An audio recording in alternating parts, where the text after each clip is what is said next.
Hello, sports fans, and welcome to Let Me Speak, the show that shares sports' biggest headlines explained, uninterrupted, and maybe a little audacious.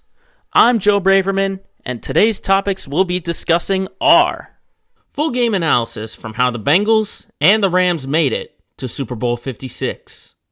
Plus, who has the advantage in an extremely tight NBA Eastern Conference? And entering the NHL All-Star break, the biggest surprises and disappointments in the regular season so far. It's episode 59 of Let Me Speak, and it starts right now.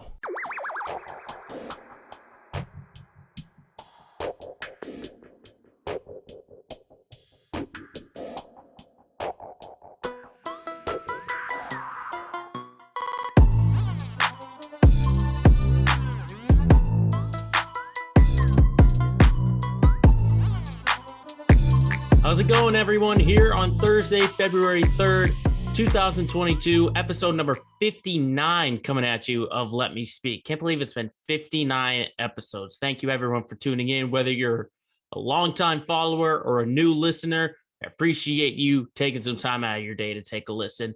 Up here in the Swampscott, Massachusetts area, wow. And I mean, wow. A 2-foot blizzard. Spending days out there shoveling the driveways, the sidewalks. And then we got an ice storm coming up, more so like sleet, sort of. It really depends on the line of where you are in Massachusetts. So at least in this area, we're going to get mostly sleet. You know, it'll be like a rain, sleet, snow. Some areas might get more snow. Some areas might get more rain. But just wherever you are, hope you're staying safe. And it was a good thing that Massachusetts did get a blizzard, because then they were stuck inside to watch an incredible day of football with the AFC and the NFC Championship. And now we know the Super Bowl is set in Los Angeles. Cincinnati Bengals, Los Angeles Rams, a week from Sunday. Now, before we get into the games, let's just talk about this postseason. What a postseason it has been. Maybe one of the best in recent memory, if I got to be honest. Teams extremely close, and I feel like it's appropriate because there's been so much parity in the NFL this year that you can't pick out one true contender. I mean, who would have thought you would have expected the Bengals and the Rams, preseason to be in the Super Bowl? Never would have thought that. But how did they get here? Let's break it down, starting with the AFC Championship. And honestly, I was watching that first half of the AFC Championship game against Kansas City and Cincy, and this was going to be a runaway. It should have been a runaway until it wasn't, and Cincinnati was able to come back from a 21-3 deficit. They win it 27-24. Once again, it's Evan McPherson on the game-winning kick.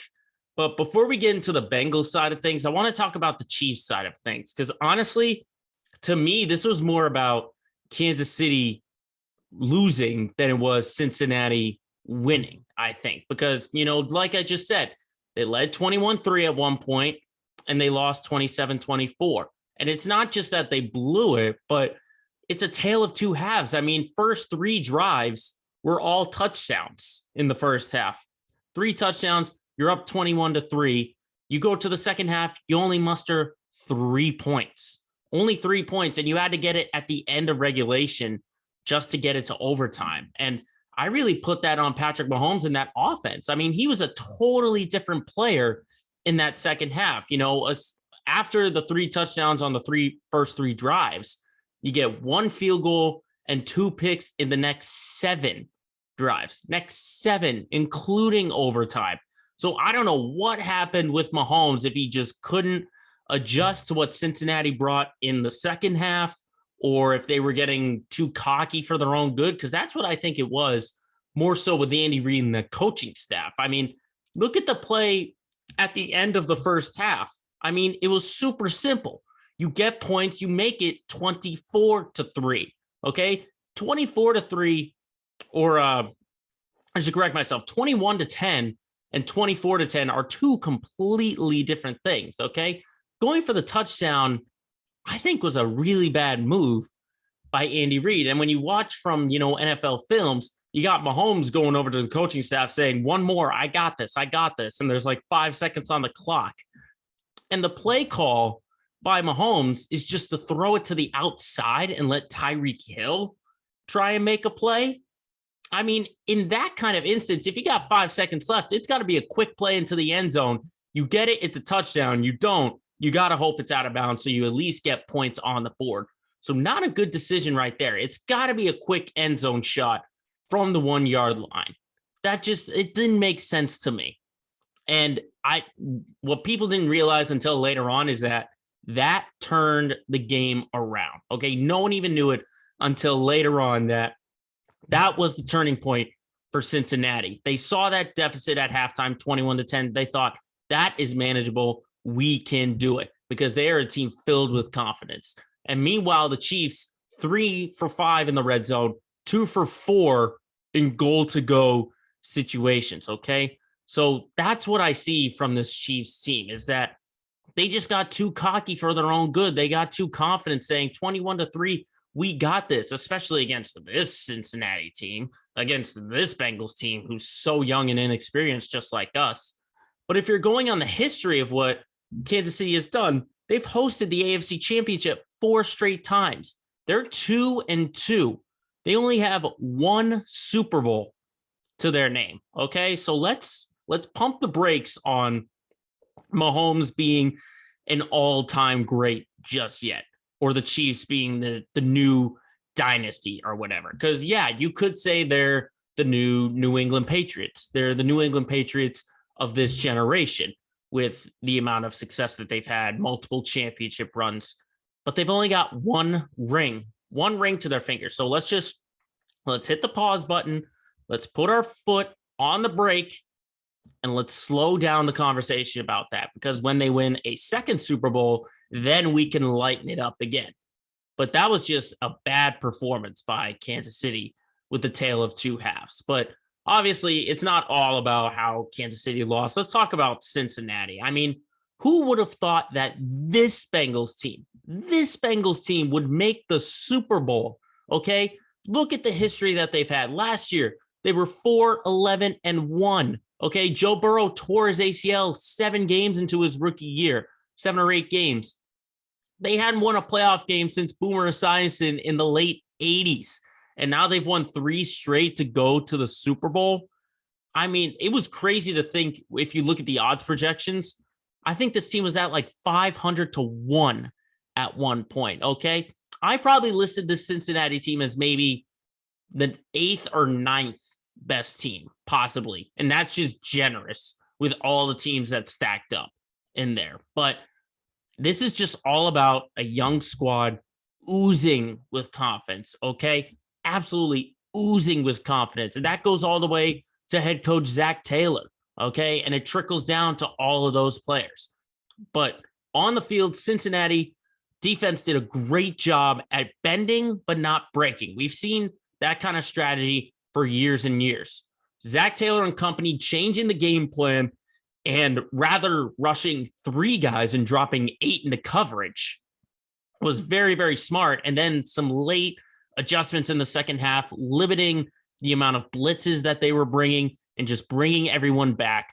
I mean, registering 4 second half sacks. Sam Hubbard played great in that fourth quarter, some late games pressure, forcing the fumbles, getting a couple sacks on Mahomes. Props to that defense.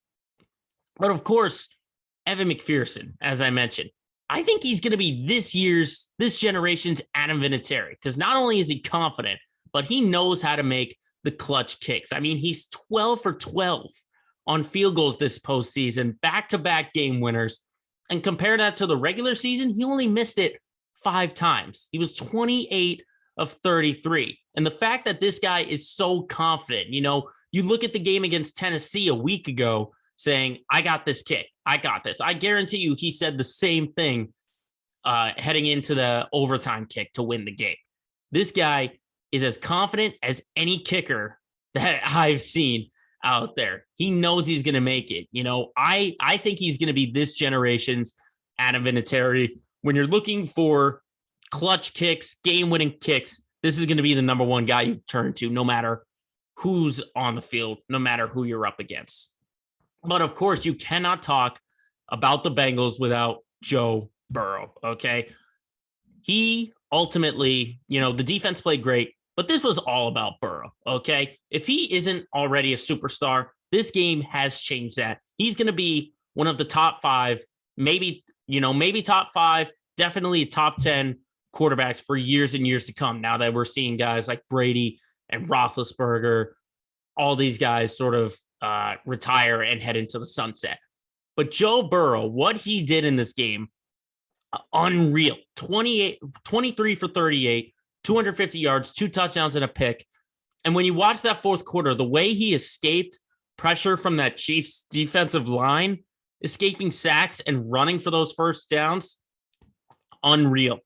And I know everyone wants to make the comparison to Tom Brady, and I would pump the brakes on that one, but with what I've seen, the way he's able to escape pressure, sort of basically put the team on his back, especially when he's got great guys in the air attack like Higgins and Boyd and Uzama, and especially Jamar Chase.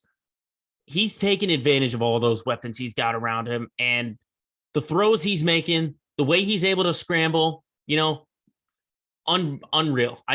Sometimes I'm just speechless about Joe Burrow. This is a guy who performs well in big time games. You got to go all the way back to LSU when they had that championship run. This guy has tons of confidence. This whole team has confidence, and that's what's got them into the Super Bowl. They're a team that has said, everyone else doubts us except for us, the guys in this locker room. That's what I see with this Cincinnati team. So props to the Bengals for making it to the Super Bowl for the first time since the late 80s. And we know that it's not going to be an easy task because the team they got to play in the Super Bowl is going to play in their own stadium after winning the NFC Championship game in their own stadium. That's right. The Rams, another team that came back from down late, down 17-7, and now they get to host the big game in their own stadium. Now, I will not say this was the cleanest game. It was not the cleanest. A lot of poor decisions by both coaching staffs. Execution probably could have been better. And obviously not the cleanest game from the quarterback standpoint. Looking at some of the numbers, Jimmy Garoppolo, 16-30, 232, 2 touchdowns and a pick. Matt Stafford, 31 for 45, 337, 2 touchdowns and a pick. But some of the passes that we saw, maybe not the cleanest, maybe not the most well executed, but I think, San Francisco, again, similar to Kansas City, I feel like they lost this game because I felt like they had to do way, way much more. I thought the defensive line had to make much more of an impact, especially in that fourth quarter. The running game needed to do way more than they did. They only had 50 total rush yards, okay? Deebo Samuel and Elijah Mitchell combined for 18 carries and 46 yards combined. And I feel like Kyle Shanahan, no matter how bad they were struggling in the running game, he should have just kept going with the calls. He should have kept making more calls for those guys because it only takes one. And I know props is to the Rams defensive line, Donald and Miller, just to name a few. But Deebo Samuel is a once in a generation kind of player. The way he's able to run and catch the ball, you got to get him more involved in those kind of run games. And I know he had a rushing touchdown, but you had to use him more. You had to use Elijah Mitchell more. So I look at Kyle Shanahan on that one. And I know everyone's talking about the Jaquiski Tart should have had interception. It wasn't the ultimate game changer because you have to look at the situation. It was just past the 10-minute mark in the fourth. If he had caught that ball, it would have been around their own 40-yard line. And no one would have known if Jimmy Garoppolo was going to be able to lead his team down the field. We don't know that. So I'm not going to say that if Tart made that interception, the 49ers would be in the Super Bowl. I'm not going to say that at all. So I take I probably put about 10% of it on that interception, but I'm not going to put the whole game on that one play right there. And yes, it was really, really easy. Stafford, I don't know where he was throwing the ball. There was no one around Tart to make that play, but I'm not putting it all on him because the 49ers could have done so much more rather than just relying on that pick. But for the Rams, I got to tell you, it is getting harder and harder to stop that offense. More so Cooper Kupp and Odell Beckham Jr. These guys had an unreal game. Cooper Kupp, still to me, I've said Devontae Adams for a long time about being the best wide receiver. I think Cooper Kupp now has overtaken that. I think he's the best. 11 catches, buck 42 yards, 2 touchdowns. And then you complement that with OBJ, 9 receptions, 113 yards. We're finally rediscovering what made OBJ a superstar and sort of a household name that everyone wanted because of the game that he put up. I got to say, in that fourth quarter, great pass rush from the usual suspects for the Rams. Aaron Donald making a superstar play on that game-clinching interception, getting the pressure on Garoppolo, basically throwing the ball up in the air for an easy interception. I said Aaron Donald was waiting to break out, and that was his breakout play, kind of reminding everyone, I'm one of the top defensive linemen that this game has. So props to Donald on that. But then, of course, you got to talk about Matthew Stafford. I mean, this was a guy who I think was held down by Detroit for so long. And now when you get the weapons around him, you give him a defense, you give him pass catching abilities, you give him a run game, look at what he's doing. Okay. Now he still makes those mistakes. But when he doesn't make those mistakes, this offense entirely is dangerous. Very, very dangerous. And ultimately, I think if the Rams do win the Super Bowl, I think Stafford gets himself into the Hall of Fame. That's what I think. I think maybe not definite, but you got to at least get him into a consideration with some of the things he's been able to do, not only just in Detroit, but for this year for LA. Stafford's sort of a feel good for me. This is a guy who spent 13 years in the league, no playoff wins up until this year. He goes to a winning squad. Sean McVay and everyone helps him to be a winner, and he is a winner. The playoff demons, he's a great quarterback now, okay? Whatever the discussion was, whether it was, Detroit or all that, Stafford is a great quarterback and one of the best we've seen in recent memory. So that's where I give Matthew Stafford. And it's just been fun to sort of sit back, watch these games all over again, and get ready for the Super Bowl and next Sunday. So I send my congratulations to the Cincinnati Bengals and the LA Rams for getting back to the Super Bowl.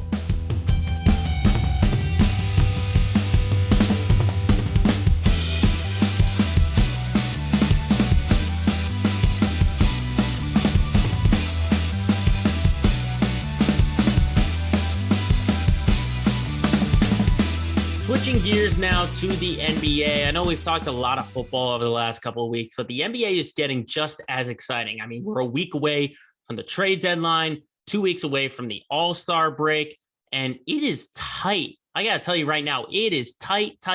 We got 9 teams in the Eastern Conference, all within 6 games of each other. That is unreal. That's similar to the NFL, in the AFC with all those teams close enough to each other. I mean, when you look at the Western Conference, it's basically a runaway. You got the Suns, the Warriors, the Grizzlies, and then everyone else after that. Everyone's jumbled up. They're all back like 15 or 16 games, something like that. But the East is tight. And you could honestly make a case for all 9 of these teams to possibly get themselves in the top of the conference.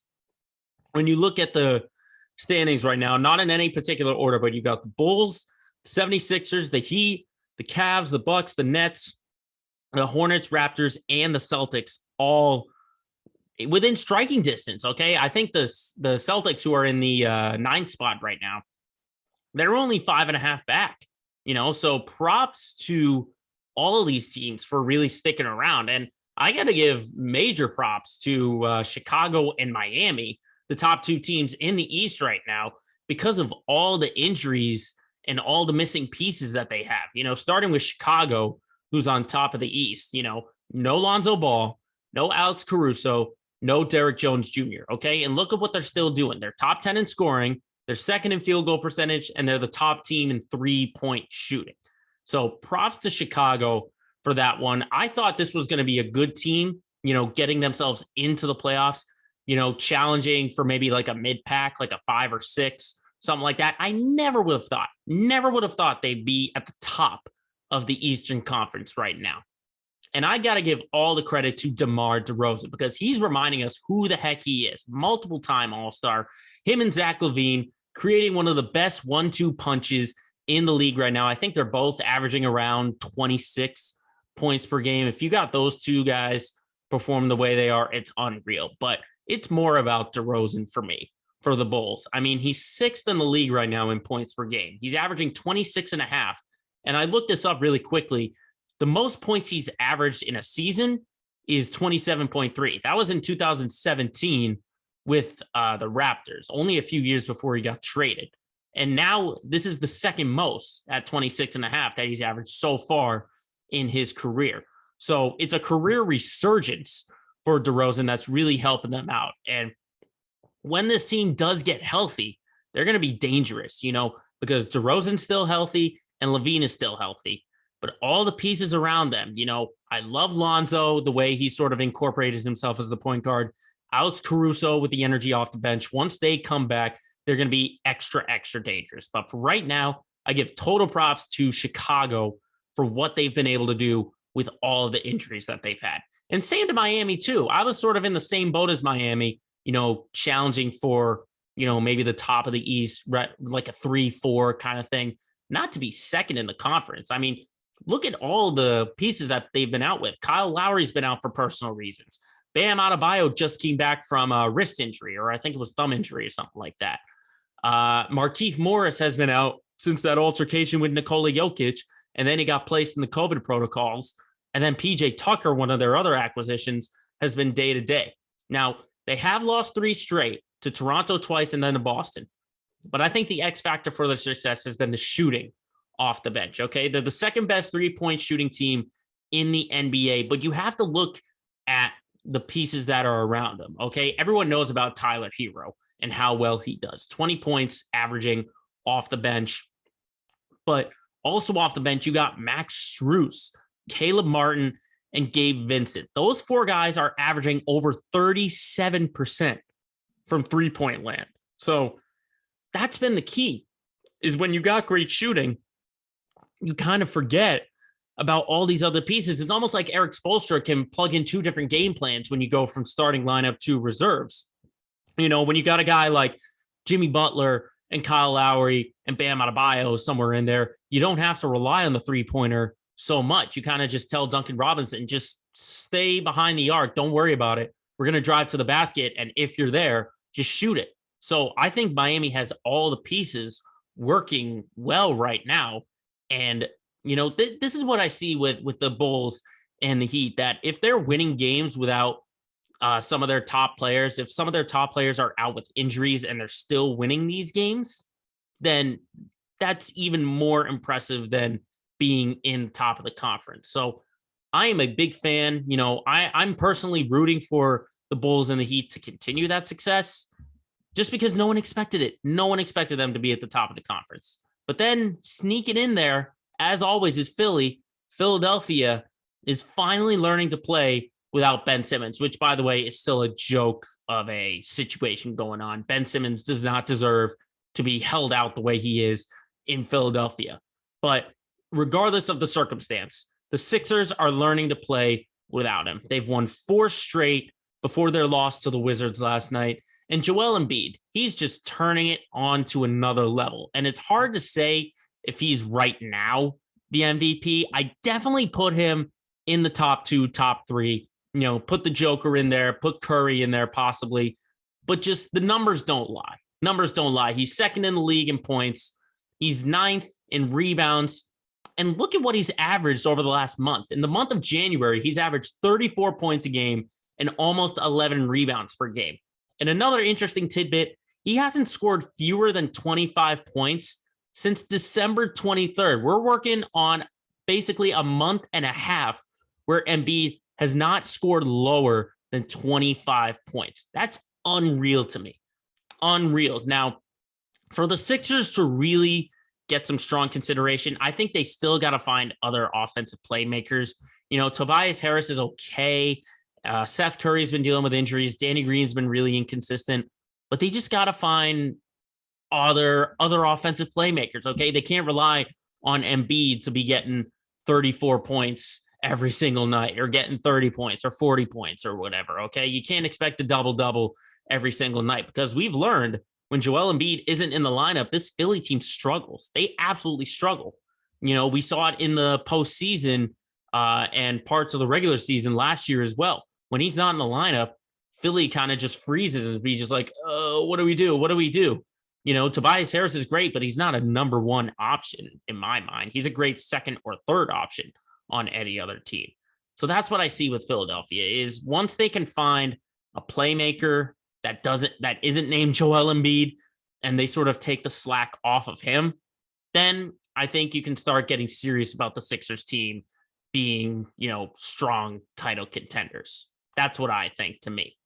But I think the biggest shocker in the NBA right now has to be Cleveland. No one's going to argue against what the Cavaliers have done so far in the NBA. Come on. 4th in the Eastern Conference at 31-20. Are you kidding me? Who would have thought this from Cleveland? I just did research, studying for this. The Cavs have not had a record above 500 without LeBron James since the 1997-98 season. And you know who was the leading scorer for that team? Shawn Kemp with 18 points per game. I mean, talk about going back in the history book. And this team is kind of similar to that. Back then you had Shawn Kemp and other guys, with 18 points per game. Cleveland's doing the exact same thing here. You got 6 players averaging over 10 points a game, technically 8 if you include Colin Sexton and Ricky Rubio, who are basically out for the year with injuries. You got Darius Garland, Jarrett Allen, Evan Mobley, Kevin Love, Lauri Markkanen, and Cedi Osman. I mean, the fact that they're doing this, they got 6 players over 10 points a game. You also got no Sexton, no Rubio, and they're still winning. They're still winning these games.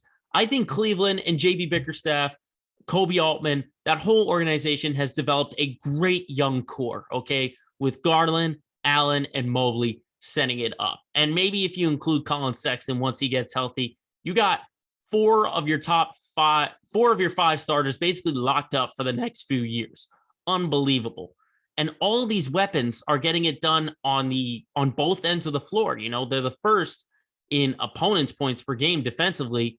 But then, as I said, 6 guys are averaging over 10 points a game. And I do got to say, just really quickly, I'm giving credit to Kevin Love for embracing a role coming off the bench. Let's face it, this was a guy who I thought was going to be a trade piece. This team was going to be so bad that they were finally going to trade him to another guy. But Kevin Love has embraced coming off the bench, being a veteran leader. He's averaging 14 and 7. And I think he's someone that no one's talking about in Cleveland's success right now. The Cavs' success is having Kevin Love make that kind of sacrifice and come off the bench. So just quick tidbit for Love on that. And honestly, this Cavs team just reminds me of last year's Knicks. I mean, no one would have thought they would have been, in the mid-pack or contending for a playoff spot. And yet here they are. It's kind of a reverse where the Cavs maybe had expectations and then they sucked last year. Now the Knicks are doing the same thing. They did great this year. Now they're sucking this year. But this Cleveland team just reminds me of New York from last year because they just came out of nowhere and everyone's realizing, wow, look at all the weapons that Cleveland has. They can be great for years to come. But in terms of this season right now, I am rooting for Cleveland to at least get to the postseason because I want to see a Cleveland team without LeBron James do better than any other team with LeBron James. And that's what might happen right now. Cleveland's got a way better record than the Lakers right now. If Cleveland had a better record, if it stays the way they are at season's end, that's kind of funny to me. That's really funny to me. Now, we will talk about the other teams, Milwaukee and Brooklyn. I've mentioned them a lot in the past couple of weeks. I fully expect them to sort of regain it. I know the Nets have lost 6 straight, but they'll find a way to incorporate Kyrie. James Harden will get out of his struggles. Kevin Durant will come back from his injury. And then obviously Milwaukee, they turn it on in the second half of the regular season, and they just wait for the postseason to really get things going. So I really expect those two to get back. The Celtics we'll talk about during Let's Get Local. But then the other 2 teams in the mix right now is Charlotte. I think the Hornets just have to find some consistency to be true contenders, because it's what happens when you have a relatively young team. If you got LaMelo Ball, Miles Bridges, Terry Rozier, Kelly Oubre, it kind of reminds me of the Bengals, because they're young and they're full of confidence. They've got some great players and they kind of know that they have some good players. And then it's just a matter of getting to success and opening everyone else's eyes. I mean, LaMelo Ball's on his way to superstardom right now, okay? He could be an all-star by day's end. But 19 and a half points, 7 rebounds, over 7.5 assists per game. He's on his way to becoming a superstar. And Miles Bridges, I think he continues to be one of the most underrated players in this league. He's got great athleticism. He's averaging 20 points a game over that mark. I think this guy, I think he's going to get an all-star nod, at least from, when all is said and done in his career. Because I think he's being undervalued and underrated. Everyone's looking at, the big star on LaMelo Ball, pulling up all these numbers, but all the pieces around him, I give them props. And I know they lost to Boston last night, but I still like the Charlotte team, the way they're young and just full of enthusiasm, similar to the Cincinnati Bengals. They know they're good and they're just full of confidence. So we'll see if that translates to postseason success. But the last team we got to talk about is Toronto. I mean, full credit to the Raptors for avoiding relevancy. It would have been so easy just to write them off after last season, saying, oh, they got nobody right now. And yet they used the 4th pick on Scotty Barnes, and look at what's happening to that team. Gary Trent, OG Anunoby, Barnes, Precious Achiuwa. I mean, they've got some great pieces. But 2 guys I want to focus on. Fred VanVleet, obviously. He deserves a bulk of the credit. 21.5 points per game. This guy was undrafted, and he's leading this team back into the playoff race, back into the race.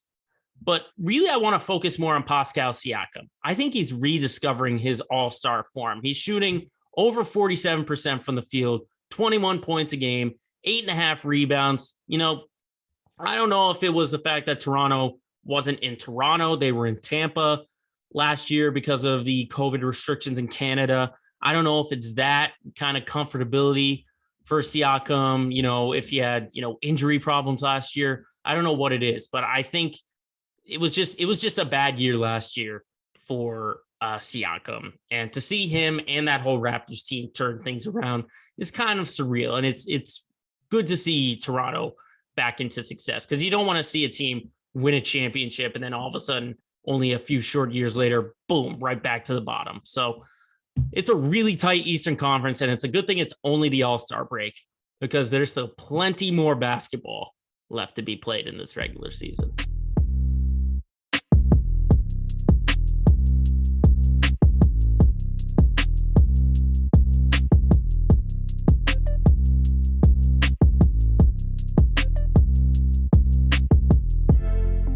Now, it's been a long time since we've talked about the NHL really deep, but I feel like we have to now that we're going into the All-Star break.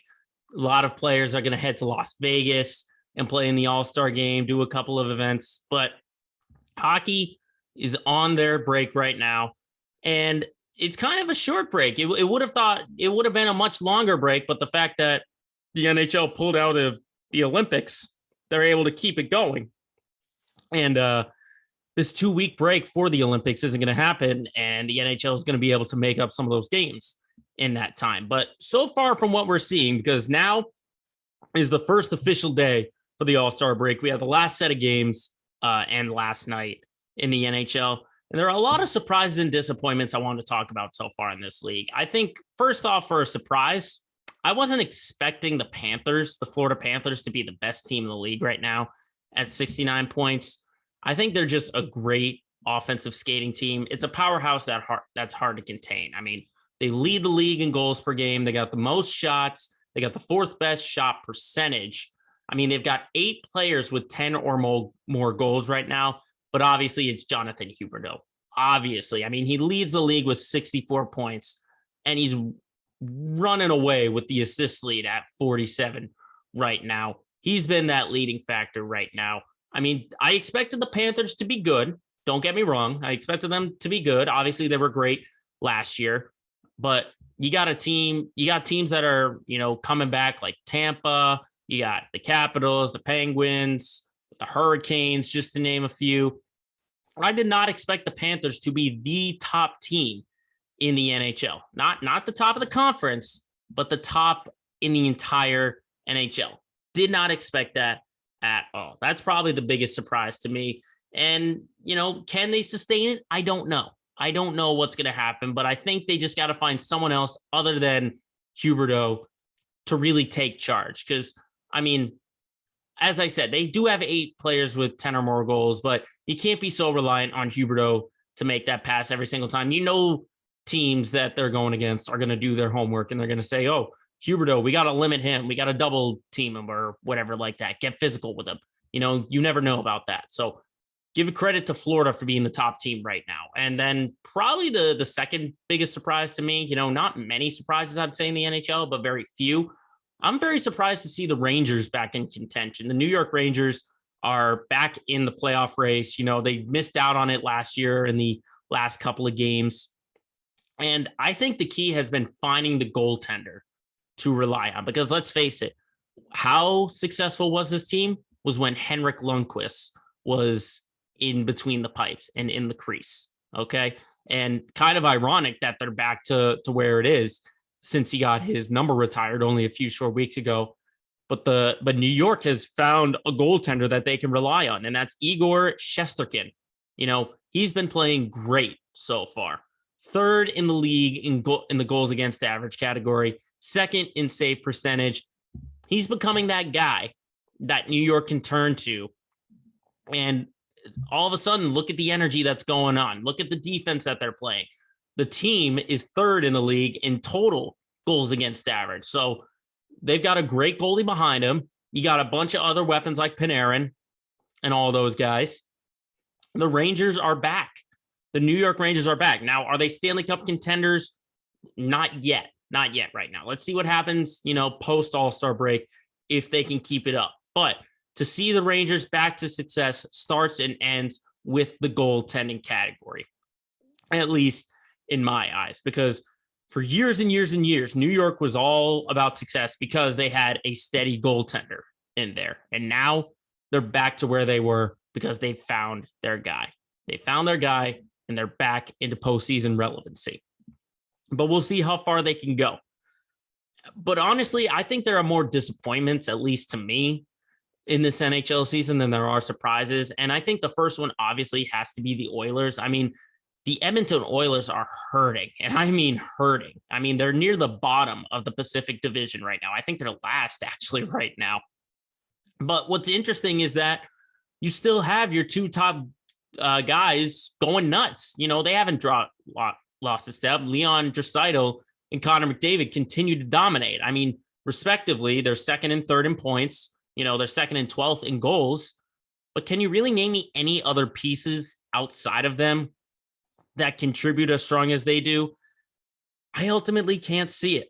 I can't see it. And while the offense has been great, with Draisaitl and McDavid, I think the problem is defense and goaltending. That's been the problem, okay? They're in the bottom 10 in goals against average. They've got the 6th worst save percentage in the league right now. And I think part of that is just not having Mike Smith. I know Smith hasn't had a great year and he's hurt right now, but with him being hurt and out of the lineup and having sort of that veteran presence as the goaltender, you're putting more pressure on Mikko Koskinen, and you're also asking an inexperienced goaltender in Stuart Skinner, who's 5 and 6 right now, to get into some crucial games.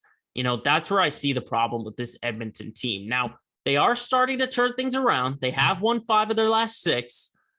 Granted, 3 of them were in overtime or a shootout, but they went a stretch of not winning a game from December 18th up until January 22nd. That's a whole month. And I understand some of those games were postponed because of COVID and not having enough pieces there. But still, to go that long without winning a game, you did force it to overtime like 2 or 3 times, but still, that's kind of sad. And I do expect the Oilers to turn things around. Maybe they're not going to be at the top where they were last year. I mean, they were the top in the Canadian division right now. And then they got upset by, I think it was Montreal, Winnipeg, one of those two, knocked them out of the playoffs. So it's just, Edmonton's just this team that has a really great regular season and then falter in the postseason. Now we're seeing what happens when the regular season doesn't go their way. It already puts them behind the 8-ball. They're already behind the 8-ball, and they've got a ton of ground to make up to even get a sniff of the postseason. But I feel like they're going to put more on the back of McDavid and Draisaitl. But if you ask me, defense and goaltending has got to get that much better. Now, a team that was in the postseason last year, speaking of the Canadiens, another Canadian team, they go from the Stanley Cup to one of the worst teams in the league right now. They're in the bottom 2 right now in points, and they've just got a ton of injuries. I mean, David Savard, Matthew Perrault, Joel Edmondson, really important guys that are out right now with injuries.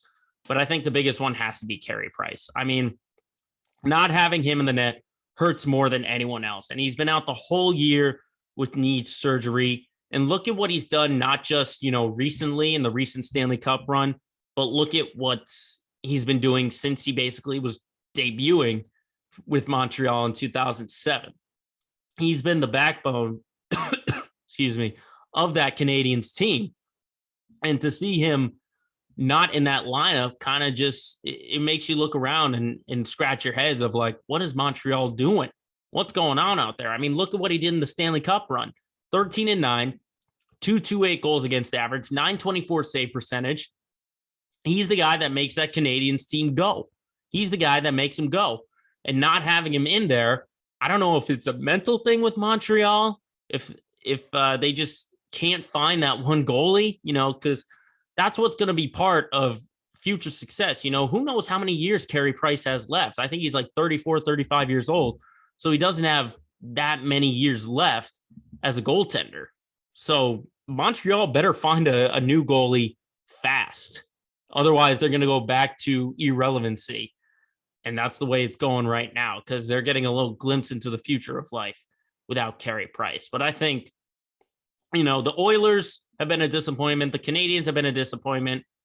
I think no organization is disappointing more than the Coyotes. Their Arizona Coyotes stink. And not just as a team, not their play on the ice, but as an organization, they just stink. They're absolutely awful.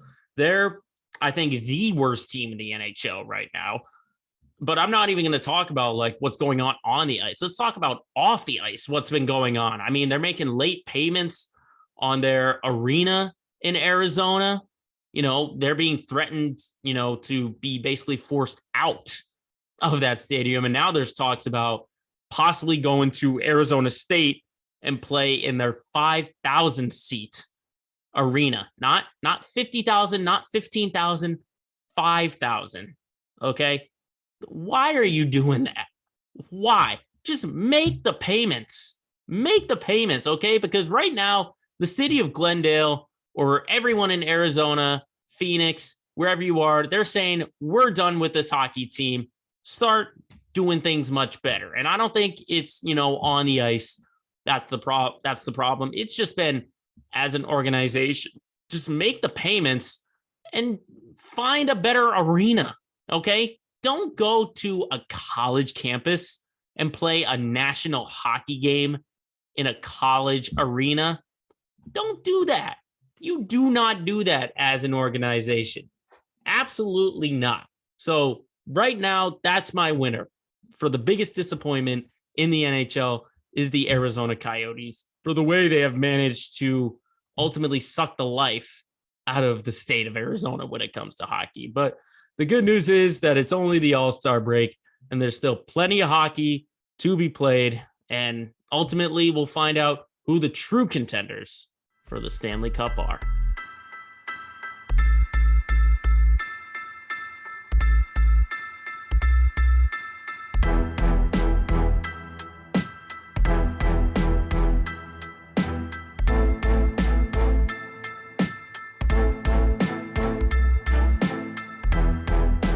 now it is once again time to do our usual Let's Get Local segment of the week. And if you haven't noticed, repping the Tom Brady jersey from the recent news, of course, everyone in New England is talking about what a career Tom Brady has had. He's saying so long to the NFL. Now, this story was absolutely fun, really funny to me.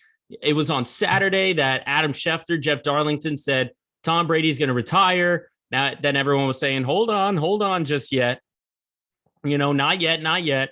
And then I think it was Tuesday that the official news came out, and he said it from himself that he is retiring. And honestly, not really shocked about, what I've seen and what I've heard from Brady. He's talking about family being the most important thing, being there for his kids. So I kind of expected this, and Saturday was kind of, I expected a retirement sort of thing. And it was just kind of funny to say, whoa, not yet. And I just think it was, Tom Brady and his camp. Basically, they were kind of just upset that the media broke the news instead of Tom Brady himself. Because I think what you're seeing with like all the videos and the Twitter letter, stuff like that, I think he wanted to make that sort of formal announcement, on the day he was going to say he was retired. And, his camp was just kind of upset that the media got it out there before he could. So, I mean, we're talking about that retirement, and let's just talk about the incredible career, because obviously the majority of it was spent right here in New England with the Patriots. And honestly, I was too young to really remember, those first three Super Bowls. I can tell you it was 2006 was when I really started paying attention to football and got invested into it, especially with Tom Brady. I vividly remember being at a friend's watching that game against the Chargers where they knocked him off in San Diego 14-2. And then I was over that same friend's house for that championship game against the Colts where they were up 21-3. And then I eventually lost 38-34. I was very, very upset on that. But I was even more upset the year after with the undefeated season, losing in the Super Bowl. But I just got to tell you, in terms of like a legacy standpoint, at least in my eyes, this is sort of what I see. I see those first three Super Bowls. Well, first off, the story is unreal. I mean, being the 199th pick to then going to starting a Super Bowl, winning the Super Bowl, taking advantage over that unfortunate injury with Drew Bledsoe, and Bill Belichick just having the confidence saying, we're going to go with Tom instead of Drew, even though Tom was hurt in that AFC Championship against Pittsburgh, and Drew Bledsoe won that game. So that was a gutsy call by Bill Belichick, which turned out to be the right call. And, you go back to that Super Bowl against the Rams in 2001, John Madden saying they should have just kneeled on it, play for overtime.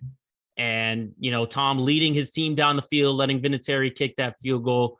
That was kind of a one-time thing. You thought, okay, Tom is kind of good. He's kind of good. Then you go to the second Super Bowl against Carolina. The exact same thing. Marching his team down the field, kicking the field goal by Vinatieri, you get your second Super Bowl. And you're thinking, okay, maybe he's one of the best in recent time. You go the following year, they win against Philly, 24-21. Then you're thinking, okay, now it's time to start thinking about all time, because not many guys have three. And then just for years and years, it was like a first and a second half kind of thing. I don't know what it was, but the first half of his career was great, but then those next 11 years where it was just so close, and the undefeated season with Randy Moss, throwing the 50 touchdowns, that to me is what was the turning point into the GOAT consideration in terms of greatest of all time. Was he the greatest of all time at that moment? No, you could probably still give it to Joe Montana or to John Elway or some of those guys. But you had to at least throw Brady's name in the consideration. You could probably say he was like last on a very short list right now.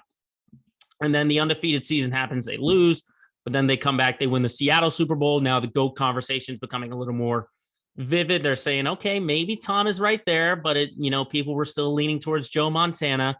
And then the fifth Super Bowl, which I think might be Brady's greatest accomplishment, coming back from 28-3 against Atlanta, winning that game, getting his fifth Super Bowl, he officially became the GOAT. Officially the GOAT after that Super Bowl win. Excuse me. And then just getting the 6th and the 7th was just the cherry on the top, the icing on the cake. Now, would I have loved to see him finish out his whole career in New England? Of course, but that's not going to happen. That doesn't happen all the time. You look at Peyton Manning, he finished with Denver. Joe Montana finished with Kansas City. All these guys went to different teams. And, Tom Brady is the best. He's the best football player of all time. And that's just not my bias. That's, a true fact and a statement that I believe. Now, in terms of the actual retirement, not acknowledging the Patriots is somewhat troublesome to me. I feel like Tom is much smarter than that. There's no way he would have not mentioned a team in an organization that he spent 20 years with and just not acknowledge them at all. I mean, you look at the Instagram post that he had, it was, 1,500 words, like 7 different paragraphs, and no mention of the Patriots, of Robert Kraft, of Bill Belichick, of the fans. I don't know if he was thinking like, the letter where he said so long to New England when he left for Tampa in 2020 was enough, but I feel like I'm holding out hope that there is more coming. That's the thing. And am I a little bitter? Just a little bit, but I'm not totally holding a grudge because I feel like something bigger is coming, whether that's, a surprise announcement of his number being retired or he's getting early entry into the Pats Hall of Fame. I don't know what it is, but I think there's more coming because I don't think he would have done that intentionally because look at what he's done. He's retweeted thanking Robert Kraft for that letter that he put out. Last night, he thanked Bill Belichick. He's thanked all these guys. So there's more. I feel like there's just going to be one big announcement coming in. And I don't know if it's going to be like he'll re-sign one day as a Patriot, retire officially as a Patriot. I don't know what it's going to be, but I feel like there's more coming. And I'm going to hold out hope that there is more coming because I don't think Tom would do that. There's no way he would do that. I mean, look at when he came back to New England this past year. I mean, the fans loved him until he became a competitor. Then he was like, okay, it's Patriots time. I don't know what it is, but I just salute for right now. I salute Tom Brady on the greatest career of any football player of all time. So Tom Brady, you are my childhood, essentially. I grew up on you, and the NFL is not going to be the same without you. So thank you for all the memories, not just in the NFL, but in New England, Tom. Hope you have an incredible retirement with Giselle and your kids. But that's off the field. Let's talk about on the field, specifically on the ice, and talk about the Boston Bruins heading into their All-Star break. Honestly, I think the holiday break, that from like Christmas to New Year's with the COVID situation, that was the best thing that has ever happened to this team. They're right back into contention. They came back with changes and a fire underneath them, and they are 12-4-1 since that COVID break. They're 12-4-1 so far in 2022. But the problem I still see with this team, I talked about it last week, that defensively, they got to work on their depth. But I just think all in all, they got to fix those first period woes. Okay. When you look at those 4 wins and that 1 overtime loss, okay, they gave up 11 first period goals, 11. So we're learning for this Bruins team that if they're not behind in a huge hole, then you give them time to come back. But I think you have to establish yourself early, especially if you're this Bruins team, to, you don't want to wait until the second and third period when it's too little too late in a game against like Carolina, where you're giving up 5 first period goals. You don't want to do that. So you got to improve what you do when you first come out onto the ice. I don't know if it's, using that perfection line just for a little bit, or giving more ice time to the second and third lines rather than, throwing some fourth lines in there. I don't know what it is. I don't know what it is, but first period woes are going to be something that Bruce Cassidy and this team is going to look back on. But even still, with those struggles, they're still right back into contention. They're multiple points. They're sitting in that last wild card spot, but they're like, 9 points clear of Detroit right now. So there's still no time to panic on that just yet. But also this All-Star break gives ample time for Tuukka to fully recover. Now, he hasn't played in the last couple of games. They said it's a lower body injury, but You're talking about a guy who's coming off of hip surgery. And, like I said, he just hasn't looked like himself. Give him this time to recover. Hopefully he comes back fully healthy. And if not, there's no need to rush. Linus Allmark is playing good. Jeremy Swayman's playing good. So I don't think there's no need to panic if you're a Bruins fan just yet about this team. Yes, you hope they're a little bit better, but, they're 12-4-1 since a COVID break, okay? They made the changes. They put Pasternak on that second line, and look at what's happened. Look at what has happened to them.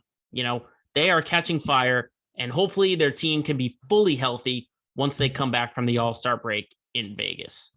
But another team that's catching fire are the Celtics. They are catching fire recently since entering the month of February. I mean, they've won 3 straight games, 5 of the last 6, and a nice gritty win against Charlotte last night. And really what I'm seeing is this rotation is starting to solidify and the defense is getting better. I mean, you look at guys like Josh Richardson getting 23 points off the bench against Charlotte. But more so, I want to talk Marcus Smart. I mean, since he's been considered in trade talks and since he's come back from COVID, he's elevated his game. Look at what's happened these last 6 games. He's averaging almost 7 assists per game. It was almost like his name being floated in trade talks is said to himself, wait. I know I'm a better player than this. I can be a facilitator. I can be the point guard for the Boston Celtics. And sure enough, he's playing up to that level. He's getting better at facilitating. He's not taking stupid shots. He's taking shots off of ball movement rather than just playing isolation ball and shoot from 3. So this team, to me, is finally coming around. I love those two. I love the starting lineup. Both Williams are great. I'm falling in love with this team a little bit, and I don't want to get, too cocky too yet. I understand they're a couple games over 500 right now, but it just takes another stretch for them to come right back down to earth. And honestly, what I'm talking about with parity in that East in an earlier segment, I think that's the best benefit for them. They're only 5.5 games back of top seed Chicago. This is perfect for the Celtics to try and get back and get to those realistic expectations, which I talked about being a 5th or a 6th seed and avoid the play-in. That's the key, is avoid the play-in. And that might have to be avoided with a couple of trade talks. They might have to make some trades. And to me, like I said last week, Dennis Schroeder, Enes Freedom, and maybe I'll even float in Al Horford just really slightly, maybe not entirely just because of his contract, but those are some names to float around. And ultimately, you're just looking for guys to complement Jason Tatum and Jaylen Brown. I mean, look at what happened last night. They struggled from the floor, and you saw Smart being a great facilitator, and he almost put up 20 points. You had Richardson score 23 off the bench, so those guys are helping you out. But you're just looking for more guys to complement those two guys and take the scoring load off of Tatum and Brown, because you don't want them scoring 40 points every single night, like you saw against the game in Sacramento and options like that. But you're looking for guys that can play to what we saw last night against Charlotte, is when Tatum and Brown are struggling, you get other guys that you can rely on. And we're seeing that with Richardson. We're seeing that with Smart. We're even seeing that from Grant Williams from time to time. So that's ultimately what it is that the Celtics have got to be looking for. And I think they are going to be active in this trade market. I really do. Because if this team struggles anymore, you got to think that either Brown or Tatum are going to say, you know what, this just isn't working. It's time to move on. So if you're Brad Stevens, anyone in that Celtics organization, you are complimenting your 2 superstars to keep them on your team as long as you can. But the good news is, with the month of February, with all the action going on in Boston, hopefully the fire that these teams have caught will start to melt some of the massive snow amounts that we've been recently getting.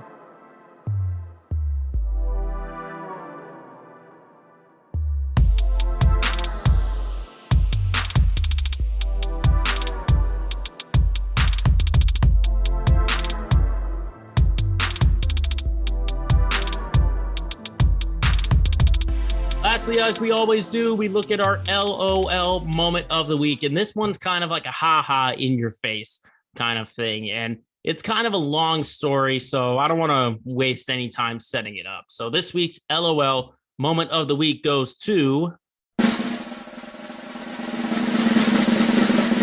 Brian Kelly, the head coach of LSU football. And let's just start like this. Since Brian Kelly has gotten that job at LSU, he's kind of been a little bit of a joke right now, developing a Southern accent, saying, "Oh, I love LSU," trying to get himself with the LSU community and stuff like that. I don't like it. I don't really like it. Just be yourself and sort of be yourself. Not pretend to be someone you're not. But what puts him into this moment? Well, let me just explain. Tight end recruit Danny Lewis, who's been regarded as one of the top tight ends in the country. It was decision day, but it's before decision day. That is the story. Danny Lewis made a TikTok with Brian Kelly while he was in his recruitment trip at LSU.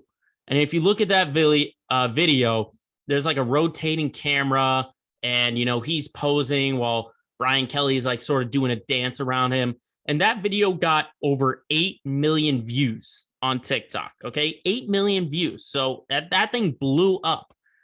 But what does Danny Lewis decide to do on decision day just yesterday?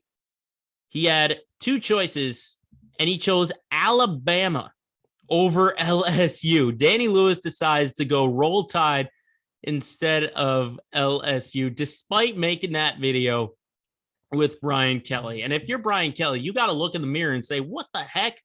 Or maybe he'd probably be like, what the heck did I do? Using that fake Southern accent or something like that. But Lewis with an ultimate slap in the face, spit in the face, turn your back, turn a blind eye. And he decides to go to LSU's biggest rival in Alabama instead of the guy that he made the TikTok with. And what's gotten funnier is all of these trolls. He's been getting trolled by so many people and even some other SEC coaches. I mean, Lane Kiffin on Twitter saying like, did you lose a bet or something? And even Nick Saban got in on the fun, talking at his press conference saying, sometimes I like to dance. I like to dance too. And it's just everyone kind of looking at Brian Kelly and just being like, this is what you signed up for. You're here in the SEC. This ain't Notre Dame anymore. And the expectations for LSU have got to be probably about up here right now. And so far, Brian Kelly is not making any friends or any fans outside of LSU. I mean, maybe I got to talk to an LSU fan, someone who follows LSU football. But at least if it was me, I would not be a big fan of Brian Kelly, doing all this ridiculous stuff, trying to get in with the folks of Louisiana. And now he's losing recruits. I think there was a point he was going to get Caleb Williams possibly, but instead of return to Oklahoma or going to LSU, he goes to USC. I don't know what it is about Brian Kelly. If it's, what he's talked about, the situation at Notre Dame when he told his players in 11 minutes he was going to be gone, or if he developed that fake Southern accent, but something about him has just turned him off to a lot of college football fans. And he's turned himself kind of into a little bit of an enemy. And I don't know if Kelly wanted that, but it is kind of funny to see, him do his best to live it up to these recruits, even making the TikToks as the, maybe as these old people say. I mean, I'm technically kind of old, but I have TikTok, but seeing all these old people saying like, ooh, let me get in with the young kids and do a little TikTok dance and stuff like that. And you see him kind of doing the old school disco fingers in the eye. I don't know what that move is called, but to see him, pull out all these stops just to get these players, I don't know if it's that great of a sign for him to make out or pull out all these stops just to get all these recruits. Just show your accolades, show what you've done at Notre Dame. You've been to the college football playoff. You've been to the national championship. Credit you haven't won anything, but that's all you got to do. He's just got to settle down and not try and let LSU get into his head, because that's what I think is going on. LSU and that whole community is getting into his head, and he's got to pull out all the stops to show I'm a coach in the SEC that can help you in your career. So I don't know what it is, but Brian Kelly, for going the extra mile and having a recruit that got famous off of TikTok because of you, he decides to go to your rival school you land yourself into this week's LOL moment of the week.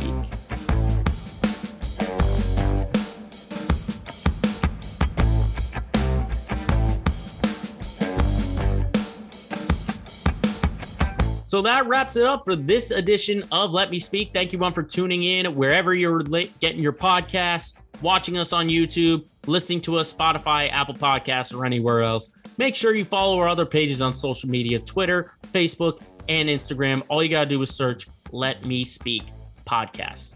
And remember, as always, if you got to get a point, you got to get across. Just let the whole world know. Shut up and let me speak.